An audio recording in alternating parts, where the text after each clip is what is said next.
ఇప్పుడు వీడియో చేసేటోళ్ళలో కూడా నాకులాగా చాలా మంది జాబ్స్ ఇంటర్వ్యూ కోసం తిరిగి అలసిపోయి మీరు కూడా ఇలా చాలా ప్రాబ్లమ్స్ ఫేస్ చేసి ఉంటారు కదా.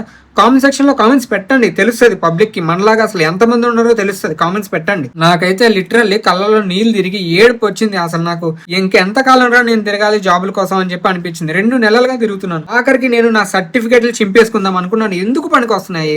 జాబ్ ఇంటర్వ్యూకి అయితే వెళ్ళాను. ఒకటి అనుకుంటే ఇంకోటి జరిగింది. అసలు వీళ్ళు నిజంగా గేమ్స్ ఆడతారో మనలాంటి వాళ్ళతో అర్థం కాదు. కానీ మన మానాల మనం ఏదో ఒక పని చేసుకుంటూ ఉండేటోళ్ళం. కాల్ చేసి ఇలా ఇంటర్వ్యూస్ ఉన్నాయి రమ్మని చెప్పి, మీరే చెప్పండి ఒక మిడిల్ క్లాస్ అబ్బాయి ఒక ఇంటర్వ్యూ ఫేస్ చేయాలంటే ఎన్ని ప్రాబ్లమ్స్ ఫేస్ చేసి ఉంటారు మీరు. ఆ ఫార్మల్స్ అంటారు, white shirt black formal pant తో ఫార్మల్స్ వేసుకోవాలి. అది సరిపోద్దా? సరిపోదు. నీట్ గా గ్రూమింగ్ చేసుకొని వెళ్ళాలి. షార్ట్ హెయిర్ కట్ ఉండాలి. హెయిర్ కటింగ్ కి గ్రూమింగ్ కి డబ్బులు బొక్క, ఫార్మల్ షూస్ కి డబ్బులు బొక్క, ఇంత చేసి మళ్ళీ ట్రావెలింగ్ కి డబ్బులు బొక్క. మనకు మన మీద కాన్ఫిడెంట్ ఉంటది, మనం క్యాపబుల్ అని చెప్పి మనకు బాగా తెలుసు. మనం సెల్ఫ్ కాన్ఫిడెన్స్ గా మెంటల్ గా ఫిక్స్ అయ్యి వెళ్తాం. కానీ అక్కడ వెళ్తే రియాలిటీ వేరేలాగా ఉంటది. సో ఈ రోజు నేను కళ్యాణ్ జ్యువెలర్స్ అనే జ్యువెలరీ ఫీల్డ్, అది రీటైల్ జ్యువెలరీ ఫీల్డ్ లో ఇంటర్వ్యూ అని చెప్తే వెళ్ళాను. వెళ్తేనేమో యాక్చువల్ గా నేను షార్ట్ లిస్ట్ అయ్యాను. బిల్డింగ్ కంప్యూటర్ ఆపరేటర్ గా షార్ట్ లిస్ట్ అయ్యాను. నాకు near by Kalyan jewellers store లోనేమో టెస్ట్ కూడా పెట్టారు, కంప్యూటర్ టెస్ట్. నేను పాస్ అయ్యాను. బీకామ్ చదువుకున్నాం అయ్యా, కంప్యూటర్ రాకుండా ఉంటుందా? రీటైల్ ఫీల్డ్ లో అసలు పెద్ద బ్రహ్మ విద్య ఏముంటది? ఒక బిల్డింగ్ ఆపరేటర్ చేయడానికి ఎంఎస్ ఆఫీస్ వచ్చి ఉండాలి. ఎంఎస్ వర్డ్, ఎంఎస్ ఎక్సెల్ అంటావా? మనకి చిన్నప్పటి నుంచి వెనతో పెట్టిన విద్య అవి. పెద్దగా నేర్చుకోవడానికి కూడా పెద్ద రాకెట్ సైన్స్ ఏమి ఉండదు. Mathematical calculations and equations basic MS office వస్తే చాలు. నాకు ఆల్రెడీ ఎక్స్పీరియన్స్ కూడా ఉంది. ఆల్రెడీ లలిత జ్యువెలరీలో నేను చేశాను, ఎక్స్పీరియన్స్ కూడా ఉంది. సో ఆ కాన్ఫిడెన్స్ తో నేను ఇంటర్వ్యూకి వెళ్తే షార్ట్ లిస్ట్ చేశారు ఒక చోట. హెడ్ ఆఫీస్ కి వెళ్ళమన్నారు. హెడ్ ఆఫీస్ లోనేమో నన్ను రిజెక్ట్ చేశారు. రీజన్ అసలు నాకు అర్థమే కావట్లేదు. హెడ్ ఆఫీస్ పంపిస్తే మంచిగా వెళ్ళాను. హెడ్ ఆఫీస్ కి హాయిగా స్మైలీ ఇస్తూ గుడ్ మార్నింగ్ అని చెప్పాను, సెల్ఫ్ ఇంట్రొడక్షన్ చెప్పుకున్నాను. వాడికి లాంగ్వేజ్ ప్రాబ్లమ్, మిస్కమ్యూనికేషన్ నాకు ఇంకా అర్థం కావట్లేదు. వాడికి నా భాష అర్థం కావట్లేదు. నేను మంచిగా రెస్పెక్ట్ ఇస్తూ ప్రాపర్ మదర్ టంగ్ లో మాట్లాడుతున్నా తెలుగులో. ఆయనకి లాంగ్వేజ్ ప్రాబ్లం ఉంది. మధ్యలో ఒక ట్రాన్స్లేటర్ ని పెట్టుకున్నాడు. నేను చెప్పేది ట్రాన్స్లేట్ చేసి అతను వింటున్నాడు, కానీ ట్రాన్స్లేట్ చేసి అతను చెప్తుంటే అతను వినట్లేదే. అసలు నేను బిల్డింగ్ డిపార్ట్మెంట్ లో కంప్యూటర్ ఆపరేటర్ గా అని చెప్పి నాకు ఆ జాబ్ కావాలని చెప్పి అడిగాను. కంప్యూటర్ ఆపరేటర్ గా జాబ్ చేయడానికి అయితే ఓకే సార్ అని చెప్పాను. నేను పలానా స్టోరే కావాలని చెప్పి అడిగిన. ఏపీ తెలంగాణలో ఎక్కడిచ్చినా చేసుకుంటా అని చెప్పాను. అసలు నాకు తెలియక అడుగుతాను, ఏపీ తెలంగాణ మొత్తంలో ఒక్క జాబ్ అయినా ఉండదా కంప్యూటర్ ఆపరేటర్ చేసుకోవడానికి? నాకు తెలియక అడుగుతాను. అసలు వాడేం ఇంటర్వ్యూ చేసే మనిషి నాకు అసలు అర్థం కావట్లేదు. కనీసం పేషెన్స్ ఉండాలి. కనీసం పేషెన్స్ ఉండాలి. ఎదుటోడు చెప్పేది ఫస్ట్ వినాలి కదా. 5 నిమిషాలు కూడా ఇంటర్వ్యూ చేయలేదు నన్ను. సార్ నాకు సిస్టమ్ నాలెడ్జ్ ఉంది సార్, బేసిక్ ఎంఎస్ ఆఫీస్ తెలుసు, నేను ఫోటోషాప్స్ కూడా చేస్తూ ఉంటాను అని చెప్తున్నా. ఆయనేమో సేల్స్ లోనే రిక్రూట్మెంట్ ఉంది, బిల్డింగ్ ఆపరేటర్ గా లేదు, అసలు వేకెన్సీ లేదు, బిల్డింగ్ ఆపరేటర్ గానే కావాలి అంటే వేకెన్సీ లేదు. అంత అహంకారం ఎందుకే నాకు అర్థం కావట్లేదు. ఒక కంపెనీ అంటే ఓన్లీ సేల్స్ కే ఇస్తారా జాబ్స్? బిల్డింగ్ ఆపరేటర్స్ కి ఇవ్వరా? ఆఫీస్ బాయ్స్ కి ఇవ్వరా? రకరకాల డిపార్ట్మెంట్స్ ఉంటాయి కదా. నేను షార్ట్ లిస్ట్ అయింది కూడా కంప్యూటర్ ఆపరేటర్ గానే కదా. పేపర్ మీద అంత చక్కగా ప్రింట్ అయి కనిపిస్తుంది కదా కంప్యూటర్ ఆపరేటర్ కి షార్ట్ లిస్ట్ అయ్యానని చెప్పేసి. మరి నేను చెప్పేది వినాలి కదా, నా ఎక్స్పీరియన్స్ కూడా వినాలి కదా. లేని కాడికి అక్కడ వరకు రప్పించుకునేది ఎందుకు? ఇంటర్వ్యూకి పిలిపించుకునేది ఎందుకు? ఓన్లీ సేల్స్ వాళ్ళనే పిలిపించుకోవచ్చు కదా. అందరినీ ఎందుకు పిలిపించుకోవాలి? నాకు అర్థం కాదు. డబ్బులు ఏమైనా ఊరికే వస్తున్నాయా? షర్ట్ కొనుక్కోవాలి, ప్యాంట్ కొనుక్కోవాలి, బెల్ట్ కొనుక్కోవాలి, షూలు కొనుక్కోవాలి, షార్ట్ హెయిర్ కట్ చేయించుకోవాలి, గ్రూమింగ్ చేయించుకోవాలి, ట్రావెలింగ్ కో ఖర్చు. ఇంత చేసి నేను క్యాపబుల్ అయ్యుండి కూడా అందులో లేదు, ఇందులోనే ఉంది, నువ్వు సచ్చినట్టు ఇందులోనే చేయాలంటే అదేంటి నాకు అర్థం కాదు. ఎక్కడిచ్చినా చేసుకుంటా అని చెప్పాను. ఏపీ తెలంగాణలో మొత్తంలో ఎక్కడిచ్చినా నేను జాబ్ చేసుకుంటా అని చెప్పాను బిల్డింగ్ కి. వాడేమో లేదు సేల్స్ లోనే ఉంది, ఇష్టం ఉంటే చేసుకో, లేకపోతే లేదని అనేస్తున్నాడు. మొఖం మీద చెప్పినట్టు అనేస్తున్నాడు. నో వేకెన్సీ అని అనేస్తున్నాడు. బిల్డింగ్ కి వినాలి కదా. ఆ ఇంటర్వ్యూ చేసే అతను నాకు కనీసం మాట్లాడే అవకాశమే ఇవ్వట్లేదు. ఎట్లాస్ట్ నాకు బిల్డింగ్ కి లేకపోయినా ఆఫీస్ బాయ్ అయినా అని చెప్పి అడుగుదాం అనుకున్నా. నాకు అసలు మాట్లాడే ఛాన్సే ఇవ్వట్లేదు ఆయన. ఆఫీస్ బాయ్ అయినా అని చెప్పి చేసుకుందామంటే, ఎందుకంటే నేను ఆ సేల్స్ జాబ్ మీద ఇంట్రెస్ట్ చూపిపోవడానికి కారణం ఏంటంటే నాకు అందులో ఎంత రిస్క్ ఉంటుందో నాకు బాగా తెలుసు. అరే ఎంతసేపు సేల్స్ గానే తీసుకుంటాం అంటే, అరే ఇంట్రెస్ట్ ఉన్న వాళ్ళకి తీసుకోండి, కాదనట్లే. ఇంట్రెస్ట్ లేదు అనుకునే వాళ్ళకి వేరే ఆల్టర్నేట్ ఏమైనా ఉంటే చూడొచ్చు కదా. వేకెన్సీస్ లేక కాదు, ఏపీ తెలంగాణ మొత్తంలో బిల్డింగ్ ఆపరేటర్ వేకెన్సీలు ఉండవా? ఆఫీస్ బాయ్ వేకెన్సీలు ఉండవా?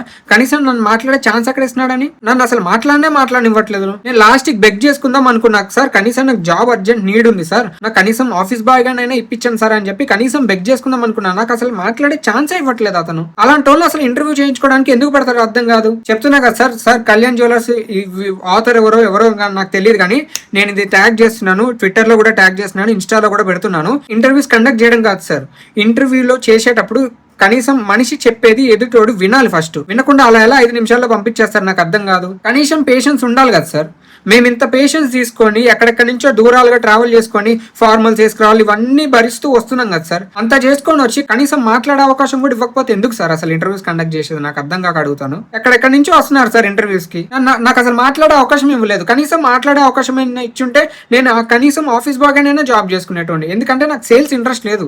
ఎందుకంటే సేల్స్ లో ఎంత రిస్క్ ఉంటుందో నాకు తెలుసు. నేను పర్సనల్ గా వేరే జ్యువెలరీ ఫీల్డ్ లో ఒక సేల్స్ మెన్ పడే కష్టాలు నేను కల్లారా చూశాను కాబట్టి. శాలరీ ఏమో కానీ చిన్న పొరపాటు ఏ మూల నుంచి జరుగుతుందో తెలియదు. ఏదైనా కౌంటర్ లో అప్పు చెప్తే ఆ కౌంటర్ లో ఎవరు తప్పు చేసినా అందరూ బేర్ చేయాలి. ఏ చిన్న నో స్పిన్ బండి తక్కువ ఉందా, హాఫ్ గ్రామ్ ఏమన్నా తక్కువ ఉందా, 13,000 ఉంది. జీతాలు ఎంత ఉంటున్నాయి అని చెప్పి తిప్పు కొడితే 20,000 జీతాలు కూడా ఉండట్లేదు. సేల్స్ చేసుకుంటే వచ్చే జీతాలు ఇలా డెబిట్స్ కే పోతాయని చెప్పేసి నేను ఏ ఆఫీస్ బాయ్ గానో లేకపోతే కంప్యూటర్ నాలెడ్జ్ అయినా ఉంది కదా, బీకామ్ అయినా చదువుకున్నాను కదా, కనీసం కంప్యూటర్ ఆపరేటర్ అయినా చేసుకుందాం అని చెప్పేసి జాబ్ అడగడానికి పోతే వాళ్ళు నాకు ఇచ్చిన సమాధానం ఇది. అహంకారం ఉండొచ్చు కానీ, ఎంత పై పొజిషన్ లో ఉన్నా గానీ అంత అహంకారం అయితే అసలు పనికిరాదు.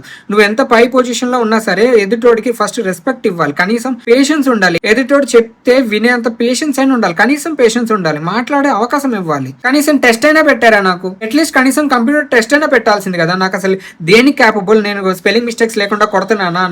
నేను టైపింగ్ ఇన్స్టిట్యూట్ కి కూడా పోయాను. పర్ మినిట్ కి 35 వర్డ్స్ నా స్పీడ్, యాక్యురసీ వచ్చేసి 90% అబోవ్ యాక్యురసీ ఉంటది. కనీసం ఆ కంప్యూటర్ టెస్ట్ అయినా పెడితే నా క్యాపబిలిటీ ఏదో తెలిసేది కదా. చూపించుకున్నారబ్బా, ఎంతైనా హై పొజిషన్ లో ఉండేటోళ్ళ అహంకారాన్ని మాత్రం చూపించుకున్నారు. చెప్తున్నా కదా, హై పొజిషన్ లో ఉన్న వాళ్ళకి ఒక రేంజ్ ఉంటదిరా అని చెప్పి ఒక అహంకారం ఉంటుంది చూసా, ఆ అహంకారం చూపించుకున్నారు వాళ్ళు. నాకైతే లిటరల్లీ కళ్ళలో నీళ్లు తిరిగి ఏడుపు వచ్చింది. అసలు నాకు ఇంకెంత కాలం రా నేను తిరగాలి జాబుల కోసం అని చెప్పి అనిపించింది. 2 నెలలుగా తిరుగుతున్నాను. హైదరాబాద్ లో జాబులు కరువా, అలాంటి హైదరాబాద్ లో 2 నెలలుగా జాబ్స్ కోసం తిరుగుతున్నాను. ఎన్నో అవసరాలు ఉంటాయి, ఈఎంఐలు ఉంటాయి, ఫైనాన్షియల్ గా అన్స్టేబుల్ ఉంటాయి, ఫ్యామిలీ ప్రాబ్లమ్స్ ఉంటాయి. ఇలా ఎన్నో ప్రాబ్లమ్స్ ని ఫేస్ చేసుకోవడానికి జాబ్ ఖచ్చితంగా నీడ్ కాబట్టి, ఆ అవసరాల కోసమైనా జాబ్ చేయక తప్పదు కాబట్టి నానా సంఖ్యలు నాకు ఇంటర్వ్యూస్ కి వెళ్తుంటేనేమో వాళ్ళేమో ఇచ్చే రెస్పాన్స్ ఇది. అంత హై పొజిషన్ లో కూర్చున్నోడికి ఏమర్థమైతుంది? వాడు ఒకప్పుడు ఇలాంటి ఫేస్ చేసి ఉంటే అర్థమయ్యేది. ఇలాంటి నిజంగానే ఫేస్ చేసి ఉంటే వాడు కనీసం మాట్లాడడానికైనా అవకాశం ఇచ్చేటోడు. బాడీ లాంగ్వేజ్ జడ్జ్ చేయండి, తప్పేం లేదు. హార్ష్ గా ఉందా, రూడ్ గా ఉందా అని చెప్పి.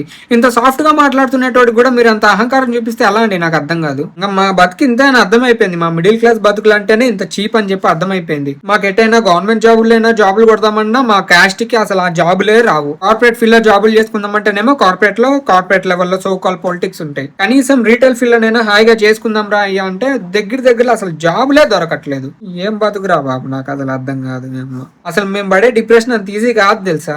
మాకులాగా మిడిల్ క్లాస్ లో పుట్టి ఈ ఈఎంఐలు అంటూ ఫైనాన్షియల్ ట్రబుల్స్ అంటూ ఇలాంటివన్నీ ఫేస్ చేస్తూ బతికి చూపించండి. ఒక middle class boy life value అంటే మీకు తెలుస్తుంది.